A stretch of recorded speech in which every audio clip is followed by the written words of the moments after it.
Hello, I'm Redmond Bacon, and this is Cinemascapes.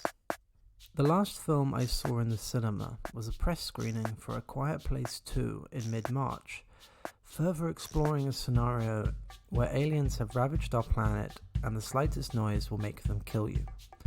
It was an apt film to go out on because now cinemas are a quiet place too. Empty, collecting dust, losing revenue, unable to compete with the ubiquity of streaming, beaming content directly into our quarantined homes. We are like the heroes of that film, only staying inside unless we have to do essential work or get food. Without bars, restaurants, dating, pool halls, bowling alleys, or cinemas, what else is there for people to do every evening apart from sit at home and watch endless movies?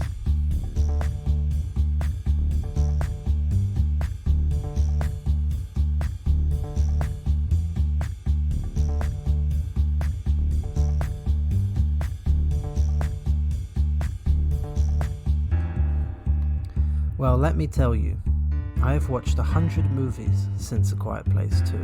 104 if you count the extra 4 I watched since I got this idea. 100 experiences, 100 proxy lives, all streamed from the comfort of my bed or the kitchen table, sometimes on the projector, but mostly on a tiny laptop screen. There have been rewatches, remakes, new discoveries, art house classics, micro-budget features, big-budget trilogies, festival favourites, blind spots and screeners, American films, British films, Soviet films, Australian, French and South African films, terrible films, great films, and completely unmemorable films, literally films I forgot I watched until rereading my meticulously detailed list. For some, I have been raptured by the experience throughout. Others I have half-watched while sending emails or checking Twitter. Some I watched with my partner, others I watched alone.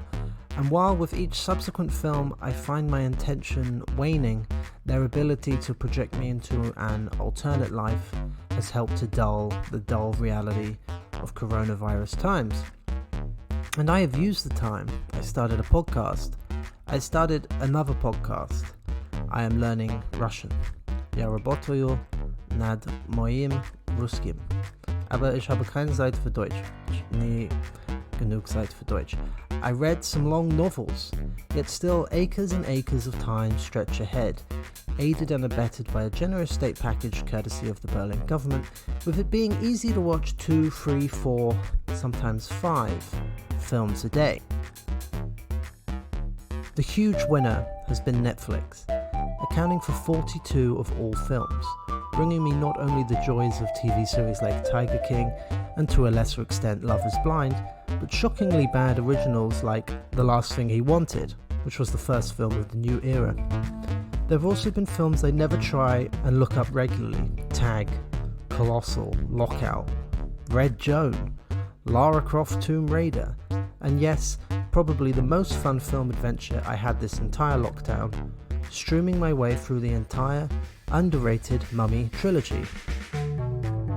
The rewatch of the first one confirms all-time great status.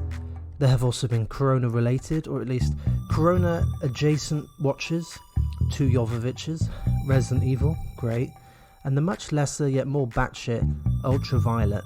The best, really, in terms of seeing how capitalism is the real problem, was Death Race, another excellent addition to the plus 20 Jason Statham films I have already seen. I also had the chance through YouTube to deepen my love of Soviet cinema, tackling I Am Cuba, fantastic to begin with before devolving into propaganda, and Ivan the Terrible, a frankly boring experience that I guess every cinephile just has to go through. I also watched Striped Tail, telling the story of a group of tigers that get set loose on a ship mid-voyage. Enjoyable fluff and mercilessly short. Mubi got in there too, with a 3-month free subscription. They account for a whopping 27 of all films seen, from the cerebral joys of On Body and Soul, to the dull experience of Touch Me Not, to the sheer joy of Jody Mack's The Grand Bazaar, which I try to reference here with the constant music going on in this podcast. I have been relentlessly on top of this streaming platform, not letting a single movie, with English subs at least, pass me by.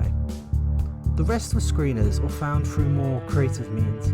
Yandex Video is a great friend of mine. I have been able to do deep dives on Eric Romer, Christy Puyo, even watch all 3 of the Anthony Hopkins Hannibal movies.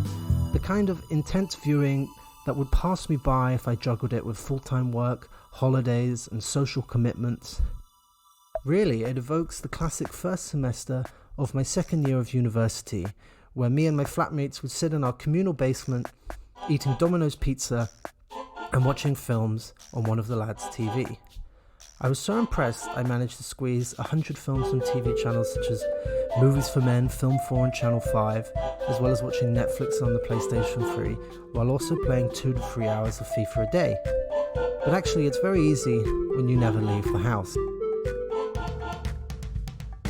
This is also true now, as I have balanced film watching amongst, albeit limited work, and playing endless hours of PUBG, a Battle Royale style mobile game I play with my mates.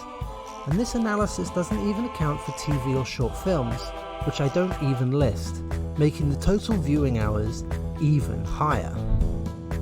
Anyway, if every film could be averaged to around 90 minutes, the total viewing time since I went to a cinema is a remarkable 156 hours, nearly a complete week of back-to-back cinema.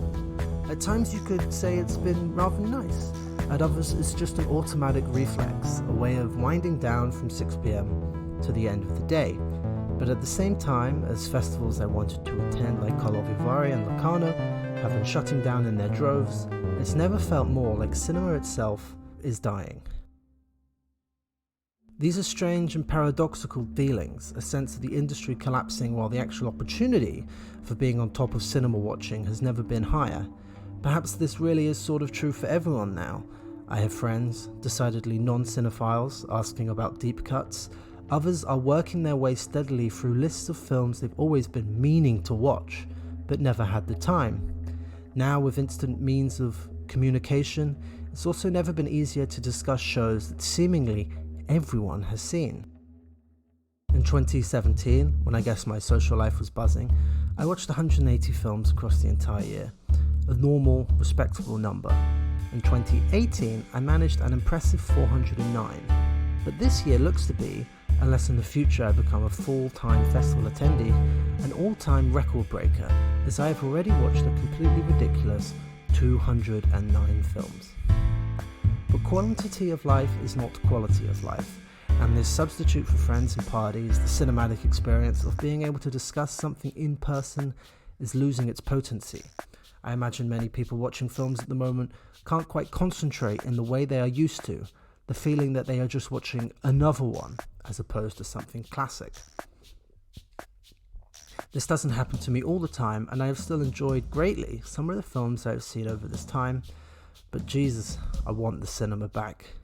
And when it does open, I'm going to schedule an entire day of back-to-back screenings.